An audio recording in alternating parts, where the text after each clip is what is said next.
Ce qui s'est passé dans le vestiaire français après l'élimination en dit long sur l'état de cette équipe.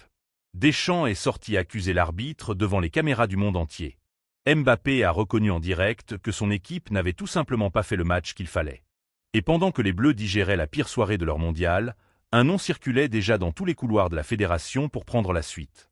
Qui va succéder à Deschamps après 14 ans à la tête des Bleus? Que s'est-il vraiment passé dans ce vestiaire silencieux à Dallas? Et surtout, qui va remporter le Ballon d'Or après un mondial où personne n'a dominé avec autant de clarté que les années précédentes? Restez jusqu'au bout, abonnez-vous si ce n'est pas encore fait, et on démarre tout de suite. Pour comprendre ce qui s'est joué dans ce vestiaire, il faut d'abord comprendre ce qui s'est joué sur la pelouse de l'AT&T Stadium. La France arrivait à cette demi-finale avec une équipe capable de gagner une 3e étoile. 6 victoires en 6 matchs pour rallier ce dernier carré. Une attaque redoutée composée de Mbappé, Dembélé et Olise. En face, une Espagne intraitable, invaincue depuis le début du tournoi, portée par un Lamine Yamal déjà annoncé comme l'homme du match avant même le coup d'envoi. Le scénario a tourné au cauchemar dès la 22e minute. Penalty transformé par Mikel Oyarzabal. La France assommée d'entrée, obligée de courir après le score pendant tout le reste de la rencontre. Pedro Porro a doublé la mise en seconde période, à la 58e minute, achevant tout espoir tricolore.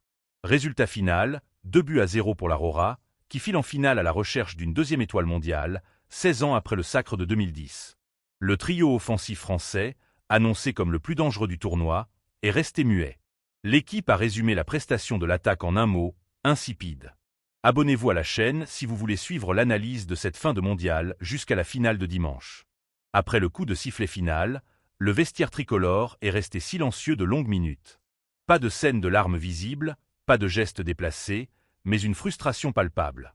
Deschamps aurait pris la parole en premier, brièvement, avant de laisser Mbappé s'adresser au groupe. Les cadres de l'équipe, Rabiot, Tchouaméni, Koundé, ont ensuite fait le tour de la pièce pour saluer chacun de leurs coéquipiers un par un.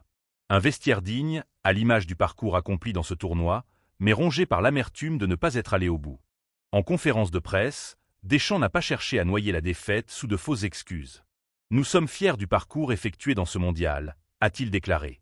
6 victoires, une défaite, c'est un tournoi solide.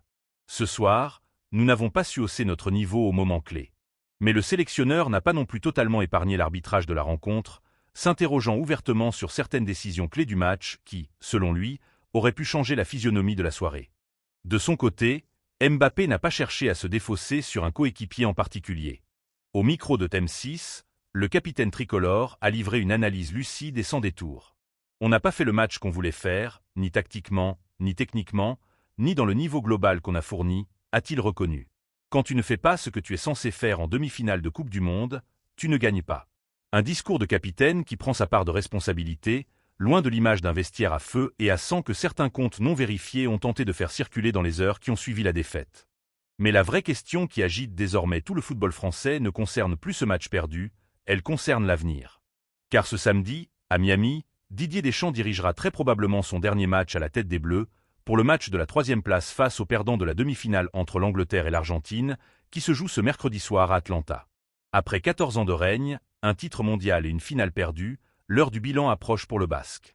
Et selon plusieurs médias français, un nom revient avec insistance pour prendre la succession, celui de Zinedine Zidane. L'ancien capitaine des Bleus champions du monde 1998, triple vainqueur consécutif de la Ligue des Champions avec le Real Madrid, incarnerait pour beaucoup d'observateurs la seule figure capable de reconstruire une autorité de vestiaire que Deschamps, selon certains commentateurs, ne parvenait plus totalement à imposer en fin de cycle. Rien n'est encore officiel. La Fédération française de football doit statuer dans les prochains jours, mais le nom de Zidane s'impose déjà comme le scénario le plus évoqué dans la presse sportive. Abonnez-vous et activez la cloche pour ne rien rater des annonces sur le futur sélectionneur des Bleus dans les jours qui viennent. Et maintenant, parlons de ce qui va occuper tout le monde du football jusqu'à dimanche soir, le débat du Ballon d'Or. Jamais depuis longtemps ce débat n'aura été aussi ouvert, avec autant de candidats aux arguments aussi différents et aussi légitimes les uns que les autres. Ousmane Dembélé, le Ballon d'Or 2025 en titre, tient sa place grâce à une saison exceptionnelle avec le PSG couronné par un quadruplé historique. Mais dans cette demi-finale face à l'Espagne, le numéro 10 tricolore n'a quasiment pas existé, incapable de peser sur le jeu dans le match le plus important de l'année pour son équipe nationale. Peut-on rester le meilleur joueur du monde quand on disparaît dans le rendez-vous qui compte le plus? Mbappé, meilleur buteur de ce mondial avec 8 réalisations, un total que personne ne peut ignorer. Mais sans titre collectif cette saison avec le Real Madrid, et surtout sans avoir pesé offensivement dans cette demi-finale perdue. Les statistiques du tournoi sont réelles, la contre-performance contre l'Espagne l'est tout autant. Harry Kane, l'attaquant anglais du Bayern Munich, a terminé la saison avec plus de 70 buts toutes compétitions confondues, un doublé Bundesliga Coupe d'Allemagne avec le club bavarois, et une demi-finale de ce soir à jouer face à l'Argentine de Messi. Si l'Angleterre se hisse en finale et que Kane confirme sa forme exceptionnelle, son dossier devient l'un des plus solides de la décennie.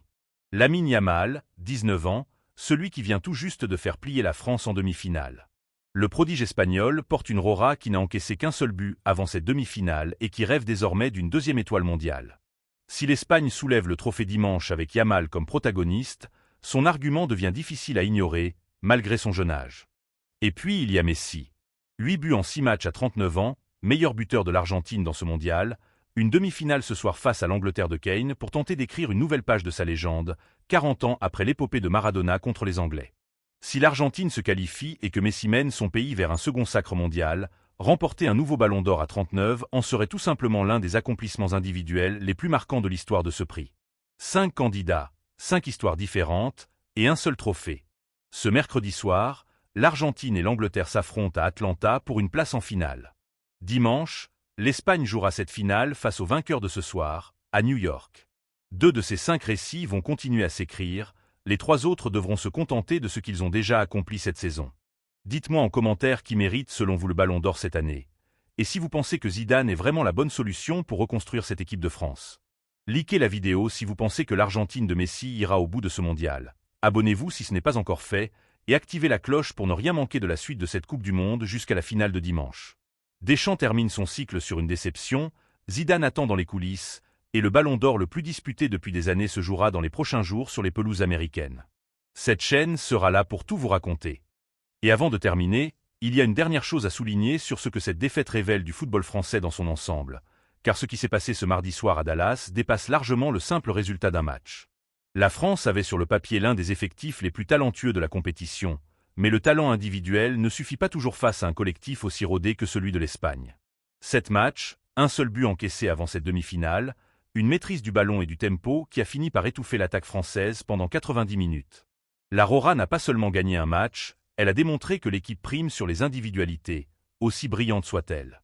Reste à savoir si le prochain sélectionneur, Zidane ou un autre, saura transformer cette génération de stars individuelles en un véritable collectif capable de rivaliser avec cette Espagne qui s'annonce comme la nouvelle référence du football mondial. La réponse viendra avec le temps, mais une chose est sûre, samedi les Bleus ont encore une médaille à aller chercher à Miami, et dimanche le monde du football connaîtra enfin le nom du prochain champion du monde et aura une idée beaucoup plus claire de qui soulèvera le ballon d'or cette année.